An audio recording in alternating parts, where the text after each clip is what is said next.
Olá, tá no ar mais um episódio do podcast Cultura em Movimento, um podcast aqui do Sind Bancários, diretamente do Estúdio Hall. Eu sou a Fernanda Hartmann e do meu lado a Amanda Azul, que hoje a gente vai conduzir uma entrevista com o pessoal do teatro Banco Não Dá Bom Dia, peça que vai estrear aí no dia 24 de janeiro, às 8 horas, no Teatro do CIE. Olá, a gente está então com dois convidados especiais para falar sobre a construção dessa peça, que é fruto da oficina literária realizada pelo escritor Alcides Cheuich no Sind Bancários. Então, boas-vindas aqui para o Paulo Caetano, que é autor do texto, e para a Sandra Loureiro, que é a diretora. Tudo bem com vocês? Tudo bem. Tudo bem, tudo jóia. Então, vamos começar aí contando um pouquinho da trajetória de construção do espetáculo, né? Banco Não Dá Bom Dia. Como é que foi a transformação assim, desse texto, dessa história para os palcos agora, né? Olha, a história dos sindicatos bancários é uma história muito rica, né? Acontece muita coisa, né? E quando eu conheci, eu não fiz parte da oficina na época, né, da criação, mas nós temos uma atriz, a Almeri, que fez parte desta oficina, ela ajudou a construir, né, esse texto do livro, né? E quando eu tomei o livro, comecei a ler, eu disse, meu Deus do céu, como tem história isso aqui, né? Então, eu acho que a grande dificuldade aí foi juntar, transformar o que está colocado ali em texto dramático, né? Né? E que tenha significado, que aquilo traga um significado para as pessoas que tanto quem está assistindo, como também para nós, atores, né? Tá? Eu sempre acho muito importante que o texto, né, ele faça sentido para todo mundo. Né? Faça sentido para todo mundo. Ele traga alguma coisa de possibilidade que as pessoas possam parar, refletir, né, sobre o que está sendo lido, o que está sendo dito, o que está sendo interpretado. Né? Então, essa foi a grande dificuldade. Né? E dado o tempo, né, eu tomei conhecimento, comecei a trabalhar no texto, acho que foi a partir de maio desse ano, e os ensaios começaram logo em seguida, né, a coisa ela foi andando concomitantemente. Né? À medida que a gente ia ensaiando, eu ia elaborando o texto, né? A gente ia ensaiando, experimentando coisas, ver o que funcionava, o que não funcionava. Basicamente isso. Né? O que do texto poderia ser encenado? Poderia ser encenado. Né? Encenado. Então, assim, se alguém pegar e ler assim, eu não identifiquei tal momento. Né? Mas assim, não que não seja menos importante. Né? Tudo que está dito ali é muito importante. Né? O processo de construção de um romance histórico é um processo completamente diferente da construção de uma peça de teatro, um texto dramático. Né? Então, assim, eu tive que transformar, recuperar algumas coisas, buscar leituras paralelas. Né? Eu vim aqui até na biblioteca do sindicato, busquei algumas informações, busquei textos, imagens, para poder entender como é que era aquele momento do que estava acontecendo, por que as pessoas que montaram aqueles textos escreveram aquilo de tal forma. Né? E entender isso e depois transformar isso para um texto dramático. Para explicar um pouquinho, Caetano, para quem não conhece, né? Então, a peça ela conta um pouco da história de surgimento dos sindicatos bancários, do ponto de vista de um bancário especial. Como é que é essa história? Bom, o texto é o seguinte, né? A oficina escolheu, né, fazer um romance histórico. Que é um romance histórico? Se escolhe um personagem que pode ser fictício ou não, tá? E esse personagem ele vai permear, né, os fatos históricos, né? Ele vai vai ter uma vida comum, como qualquer outro, né? Críticas, pensamento, tomar café da manhã, tomar banho, como qualquer outra pessoa. E dentro desse cotidiano desse personagem, vai se passando a história. Então, vai se contando a história. Tá? Então, no caso, nós começamos pelo personagem José Pedro Ramírez, tá?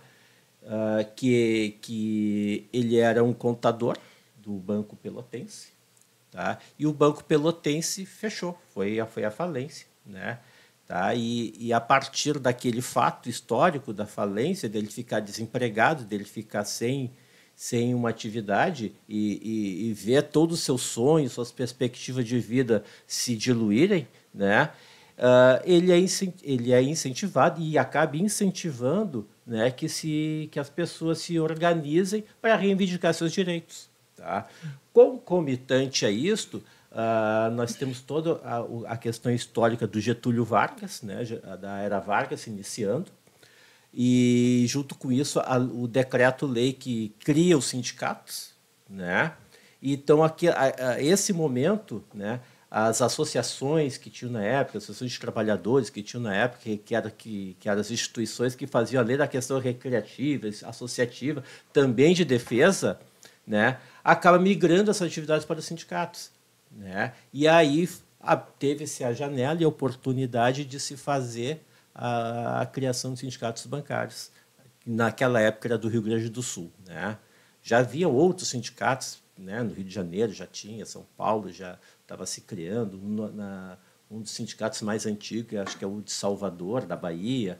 Né? Já havia outros, mas aquele momento do Banco Pelotense foi o que propiciou, né, a criação dos sindicatos bancários aqui no Rio Grande do Sul, e acredito que bem forte, muito fortalecido. É uma peça, então, bastante informativa para os bancários também saberem um pouquinho mais da história, né, do sindicato. Sim. A gente, muitas vezes, a gente recebe a história com umas coisas dadas. Né? Tudo é dado, assim, mas a gente não entende como é que os processos se dão. Né? Tá? Então, a gente chegando no final, a gente vê hoje, nós temos um dos sindicatos, né, a categoria bancária, uma das categorias mais fortes de trabalhadores, né? A única categoria que tem convenção nacional de discussão, né? Com o patrão, você está na mesa frente a frente, e a gente muitas vezes não entende por quê. Por que isso? Né? Então, a gente precisa resgatar a história, resgatar os momentos mais importantes, tá? Para ver como é que isso se deu, como é que essa coisa foi se fortalecendo e foi se criando. Né? E isso é uma coisa que eu busquei no texto dramático, trazer isto para que fique claro, para que as pessoas possam compreender, possam entender, né? Possam refletir sobre essas coisas, que as coisas não são do nada, não são dadas. O que nós temos hoje é, graças a Deus, às pessoas que vieram antes de nós. Né? Sandra, e como é que foi para ti dirigir essa peça? Como é que chegou até ti nessa? Pois eu estava escutando agora o Caetano falando, né? E tem uma série de coisas, porque eu acho que as pessoas que estão ouvindo ele falar vão perguntar, mas como é que nós vamos ver isso em cena? Sim, né? Exato. A questão, essa sistemática que a gente faz dele começar a escrever o texto, adaptar a narrativa e trazer, e a gente exercitando, é muito bom, muito rico, só que para quem dirige é um pouco complicado. Desafio. É um quebra-cabeça. É exatamente, porque normalmente tu pega um texto, daí tu faz a concepção e tudo, mas como a gente se conhece já muito bem, todo o elenco, todo o grupo, todo o pessoal da coordenação, todo mundo trabalha há bastante tempo junto. Quanto tempo mais ou menos vocês estão juntos? Eu estou com esse pessoal né, que é há 13 anos já. Nossa, então, assim, eu já olho para eles e já sabe o que eu estou pensando. Já tem uma ótima comunicação. Já. O que é muito bom, porque eu dirijo com uma metodologia determinada. Não é uma coisa assim, pintou. Claro, as pessoas têm a liberdade de criar, mas eu que organizo tudo. Então, como é que eu cheguei a uma concepção do espetáculo, né? Partindo da questão já do título do livro, né? E do título da peça, que é Banco Não Dá Bom Dia, que é aquela coisa da pasteurização do ser humano, né? porque o banco tem toda essa coisa da engrenagem, mas, ao mesmo tempo, ele também tem a coisa viva, que são os personagens, que são os bancários. Uma coisa que eu acho muito importante é ser os bancários falando deles e sobre os bancários. Isso dá um outro envolvimento, uma outra clareza de relação da situação acontecendo. Como isso aparece em cena? Conforme o Caetano disse, tem o personagem principal, que é o Ramírez, e só que assim a gente coloca ele num contexto familiar. Então, assim, através do cotidiano, das coisas da época, as pessoas vão vivenciando aquilo, que é a grande diferença da literatura para o teatro, para o drama, é que as coisas acontecem ali. Então, tu vê o cotidiano. E também outra coisa que é bem interessante com as pessoas, porque ele tem uma cronologia definida, ele vai andando, né? Vai passando os anos. As pessoas dizem, tá, mas daí como é que fica, né? Vai ficar uns retalhinhos? Não, a gente vai dando todo um acabamento de maneira que as pessoas se envolvam, mas basicamente ele tem quadros definidos, mas que vão se entrelaçando um com o outro e que vão tendo alguma coisa que te indique para onde que tu está indo, para que época que tu está passando. Então, tudo isso faz parte da concepção geral do espetáculo. E é interessante, as pessoas se envolvem, porque um dos meus objetivos, e acredito que de todos, é que as pessoas se identifiquem.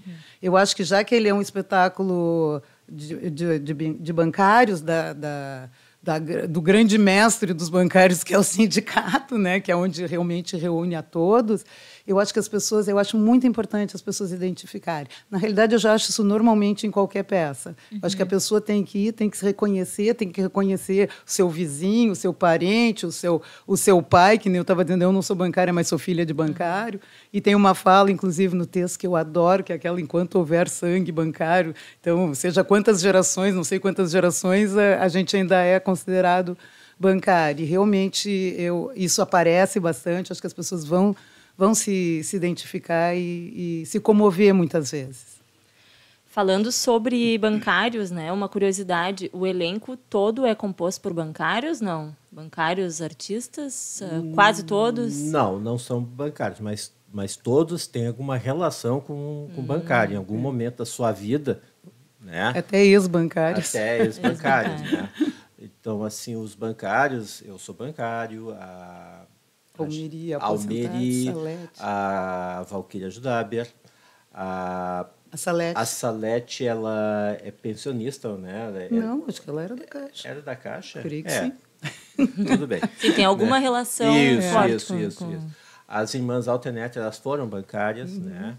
O Rodrigo é filho de bancário também. Olha só. Rodrigo é filho de bancário. Todo mundo com lugar de fala, então. Exatamente. Então assim, e a grátis, e a surpresa, né? E nós recebemos muito bem também o Adilson e a Luana, né? A Luana, inclusive, passou há pouco tempo no Gusto do Banrisul. Ah, que legal. Né? No último bancária concurso. Recente. Isso, né? E já incorporou ao nosso grupo, né? Muito bem recebida. O Adilson também, né? Ele é de família de bancários, né? A esposa dele é bancária, né? Mas assim, eles entraram e já estão no ritmo do grupo, já está muito bem recebido. Eu vou dizer assim, vou dizer um negócio assim, eu adoro trabalhar com esse grupo, com essas pessoas, tá? Eu tenho assim uma paixão, tá? Não só pelo teatro, mas também de trabalhar com esse grupo, porque a gente trabalha como se fosse uma família, tá? A família é família. O que é uma família? As pessoas se cuidam uma das outras, tá? Não vamos desagregar, não vamos deixar ninguém cair. Se alguém está mal, vamos lá ajudar. Então, esse é o nosso funcionamento, né? Então, então, fica muito gostoso de trabalhar assim, né? Eu tenho plena confiança no grupo, nas pessoas que estão ali, né? A gente sabe da limitação de algumas pessoas, ninguém ali é ator profissional, né? As pessoas fazem isso justamente por amor a essa atividade de teatro, e elas sabem da importância que é do que elas estão dizendo, a sua postura do palco e do que elas vão repassar para as pessoas, né? Então, assim, eu fico muito não sei nem ter palavras para isso. Fico até emocionado. Assim, ó, interrompendo o Caetano, mas só para citar a questão que ele falou no Adilson e na Luana, é que eles vieram através da oficina que o sindicato propôs. Sim. Por isso que ele separa eles um pouco do grupo, porque eles estão entrando agora. Sim. E é uma coisa interessante, porque daí eles já começaram bem, daí o Caetano propôs, quem sabe a gente pega uma cena ali, que não sei o quê, papapá. Eu disse, boa ideia. Daí nós colocamos eles numa cena específica. Mas eles foram se qualificando e se integrando de uma maneira tal que agora eles estão em todas as partes da peça. Tinha uma cena que não estava não estava planejada, né? Aí quando entrou ele, não, vamos fazer uma cena para eles, né? Vamos fazer aqui né? Uma cena muito legal, ficou muito bem, particularmente. Bem modesta, mas ficou muito boa mesmo. Ficou muito bem construído. E é uma época muito importante, né? E eu acho que o Caetano conseguiu dar e eles também, assim, uma claridade da questão da época, sem ser uma coisa rançosa nem pesada, assim, passa como era com todos os medos que se tinha, mas se passa com aquela naturalidade que a gente passava, né? Eu peguei boa parte da história. Sim. E como é que tem sido os ensaios? Vocês têm feito quantas vezes por semana? Desde maio, né, do ano passado, que vocês estão nessa construção. Uma vez por semana vocês se encontram. Mais que isso. Os ensaios eles começaram foi em junho, né? Acho que foi em junho. Foi em junho, julho, por aí, que começaram os ensaios mesmo, né? Esse período de maio, assim, maio, junho, foi mais preparação, assim, a gente, sim. Né? De fazer a preparação, o local de ensaio, saber com quem a gente pode contar, né, o texto, preparar o texto, a gente conversar sobre a concepção do texto, né, dar uma organizada, tá? Aí tendo já um roteiro base, né, a gente iniciou os ensaios, né, e viemos fazendo uma ou duas por semana. Não, depois que a gente começou duas, né? Juntamos com a oficina e tinha mais outra vez. E aí, agora, nessa reta final, estamos ensaiando 4 vezes por Intensivão de Exatamente. Eu gostaria de ressaltar a questão também da iniciativa do sindicato de fazer um espetáculo para comemorar os 90 anos.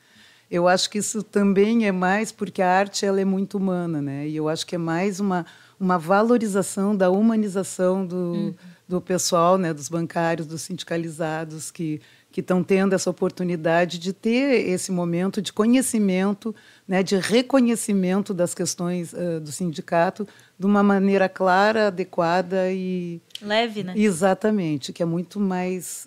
Tu acessa muito melhor quando tu está assistindo, que as pessoas... eu só vou assistir. Não, isso não existe. Tu está sentado, mas tu tá vivendo junto com aquilo que está acontecendo. Essa coisa do viver no teatro modifica muito a questão.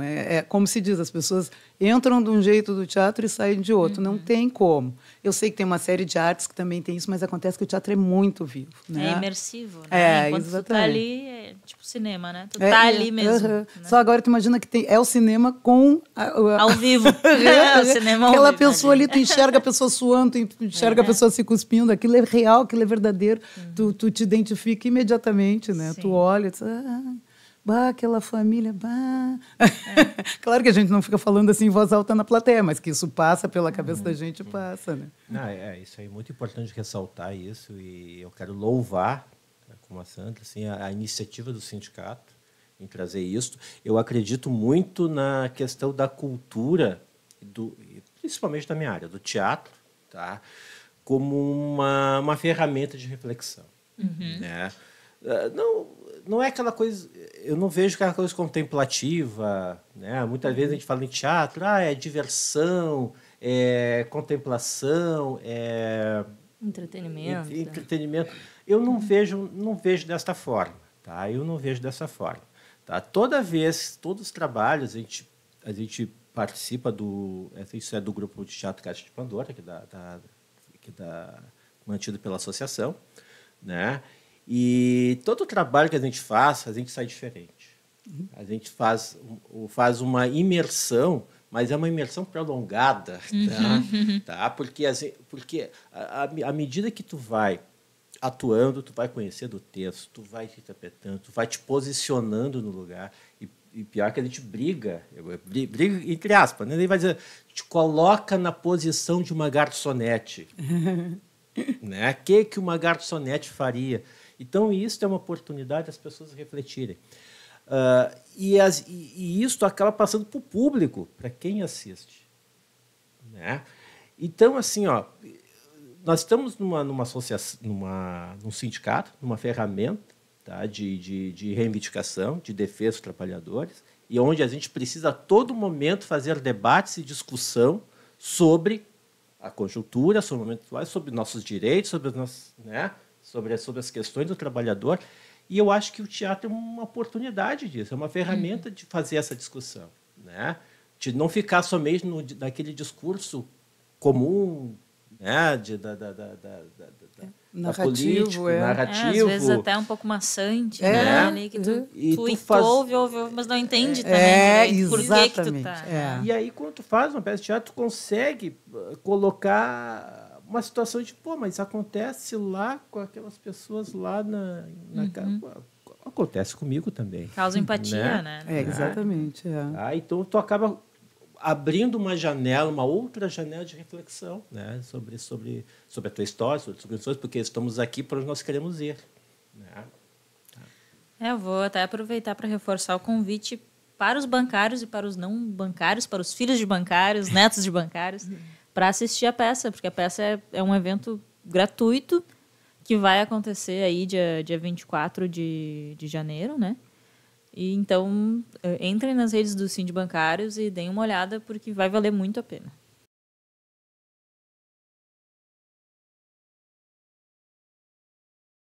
Então, gente, como a gente faz de costume aqui, nós pedimos para os convidados... Para eles vai ser fácil, porque eles são do improviso, né? Exatamente. Atriz, atora, tudo. Vai ser tranquilo. A gente quer dicas de vocês, artísticas, pode ser uma peça de teatro, um livro, uma música, um álbum, enfim, alguma coisa para compartilhar com quem vai nos assistir. Uma dica cultural. Alguma dica que tenha inspirado vocês na história ou no momento vida, agora. Qualquer coisa que tenha feito a diferença na vida de vocês. Bom, para mim é fácil, né? Não que seja assim, que tenha sido no meu passado, mas eu estou dirigindo um outro espetáculo que vai estrear agora dia 16 e 17, lá na Sala Álvaro Moreira, que é uma comédia, que é a Mala da Minha Sogra, e no Porto Verão Alegre. E eu tenho uma especificidade muito interessante, que um dos atores, ele é cadeirante, e é o que faz a sogra. Então, assim, é uma comédia que trata de uma série de coisas, assim, de preconceitos, de tudo, de idade, de ser deficiente. E se trata da questão também da dificuldade de ser cadeirante, tudo, a coisa da acessibilidade, que, pelo que eu tenho acompanhado, eu acho que é o que há de pior, porque é uma coisa que independe de ti, né? Então, mas ao mesmo tempo é uma coisa bem divertida, assim, sem ficar assim sofrendo, se fazendo de vitimista, assim, né? E então, assim, semana que vem, terça e quarta, A Mala da Minha Sogra. É ótimo. Dentro do Porto Verão Alegre. Isso. Aí eu recomendo, né, que as pessoas que gostam de literatura, né, e uma coisa que tem me chamado muito a atenção, né, é que consumam literatura de autores negros. Tá? Atualmente, a gente faz parte de um coletivo de autores negros, tá? Que a gente faz literatura de afrodescendentes sobre muitas questões, todas as questões relativas à cultura negra, né? Africana também, né? Tanto lá da questão das origens, como também da diáspora, como também nas questões atuais do Brasil, né? Nós temos o coletivo de escritores negros. Tá? Recentemente, a minha esposa, que é escritora, poeta, tá? Ela lançou um livro chamado Tinta Preta, tá? Onde ela também faz ela faz todas as suas percepções através da poesia sobre toda a problemática do que é ser negro no Brasil. Tá? que é uma questão muito complexa. É uma coisa que sempre se diz. Somente os negros nós sabemos o que é a nossa dificuldade, assim como as mulheres também sabem quais são as suas dificuldades, né? Nós temos nosso lugar de fala. Então, eu recomendo, né, que consumam, absorvam, leiam, procurem se informar sobre isso, tá? Sobre a cultura, sobre a literatura negra. É uma literatura que está bombando, está surgindo, e tem muitos autores de valor, né? Um valor literário muito grande, muito forte. Tá? Isso aí. Certo, gente. Obrigada pela participação de vocês. Estamos ansiosos para assistir a peça, né? E saber um pouquinho mais. Você, bancário, bancária, não perca também a peça. Vou reforçar de novo, né? Agradecer a Laís aqui que fez nossa técnica hoje. E é isso aí. Até a próxima. Até, obrigada. Sinto muito. Eu não consegui pular. Bem, não. Que já tinha acabado. Ela entendeu o Siri. Ela é assim. Mas, gurias, não deixem de ver a nossa peça do Banco Não Dá Bom Dia, porque ela está realmente... Isso. Porque ela é boa de assistir, sabe? Olá, está no ar mais um episódio do podcast Cultura em Movimento. Um podcast aqui do Sind Bancários, diretamente do Estúdio Hall. Eu sou a Fernanda Hartmann e do meu lado a Amanda Azul, que hoje a gente vai conduzir uma entrevista com o pessoal do teatro Banco Não Dá Bom Dia, peça que vai estrear aí no dia 24 de janeiro, às 8 horas, no Teatro do CIE.